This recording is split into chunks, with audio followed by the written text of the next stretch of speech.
The first sanction is money management, where someone who did not comply would have half their benefit put on a payment card for 4 weeks. Upston says the card can only be used at approved shops like groceries, transport, health and education-related items.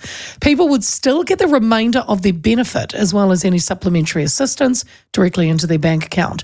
The other new sanction, community work experience, meant for those who did not meet their work obligations, who might have to complete at least 5 hours per week for 4 weeks of work with community or voluntary sector organisations. Critics say this is misleading to be labelled as non-financial because the impacts of those sanctions will be financial. Kay Brereton is a beneficiary advocate and she joins me now. Kay, good afternoon. Sure. Hello. Sure, Leah. Hi, Kay. Look, I understand you're in Nelson and there's been flooding down there. Are you all right? Our office was completely flooded. Oh my gosh. Are you standing on a chair or something, or are you outside? I'm outside. Oh, there's too much noise inside with the wet vacs and the dehumidifiers and things. Oh no, okay, I won't keep you long. That's not good. Okay. Hey, let's start with the basics though. The Minister says these are non-financial sanctions. Do you buy that? Well, not entirely. And what I understand with the money management sanction is that hardly anyone will actually be able to have it applied, because it needs to be that their rent is less than 50% of their benefit. And for most people, their rent is more than 50% of their benefit, which means that the ministry can't use that sanction on them. Yes, I did actually think of that. I don't know how, say you get $400 a week and your rent's $210 or $220. Then they can't do the money management sanction. Yeah. And if your rent was that low, you'd be bloody lucky anyway. Well, that's yeah. So, Kay, are we saying then that this will only work on a very, very small amount of people? A very small amount of people. Right. And I think that's what the advisors told the minister when she came up with this idea. Yeah. I know the minister said it was only 1.2% of beneficiaries that would be affected. Does that make it a minor issue, or is the impact deeper than the numbers suggest? Well, the impact is deep, because if you're one of those people, the impact is deep. Yeah. And people can't pay their electricity with their payment card, along with not being able to pay their rent with it. They can't pay for their phone with it. So there's a whole lot of things they can't pay with the payment card that are still standard costs. Right. So what do you know exactly what would be covered? I mean, I've seen it's transport, groceries, health and education-related items, but what does that mean? I don't know. And my experience that I can pull on is how the payment card was or wasn't working for young people, because this already happens for people on youth payment and young parent payment. Part of their payment goes onto the payment card. And they were having lots of trouble buying basics like formula for their babies. Transport, sounds good that transport can be done, but I think that's not as simple as I can use my payment card to get on the bus. I have to put some money off my payment card onto my Go card, all that kind of thing. And so that's about whether the provider has the facilities and is registered as a work and income supplier. Right, yeah. What about the work community experience? It sounds reasonable on paper, Kay. What's wrong with, say, asking some people to contribute a few hours if they're not meeting job obligations? One of the things is, how do they get there? People on benefits haven't got extra disposable income to get to community work.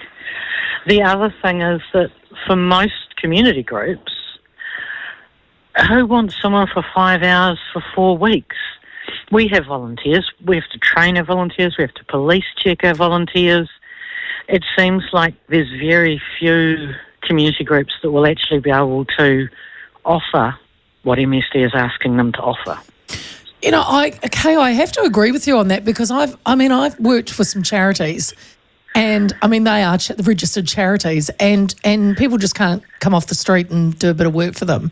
It is actually quite a highly organised, as you said, police check. And I don't know how easy it is now to just walk into somewhere and say, hey, look, I'd like to do an hour a day or 5 hours a week for the next 4 weeks.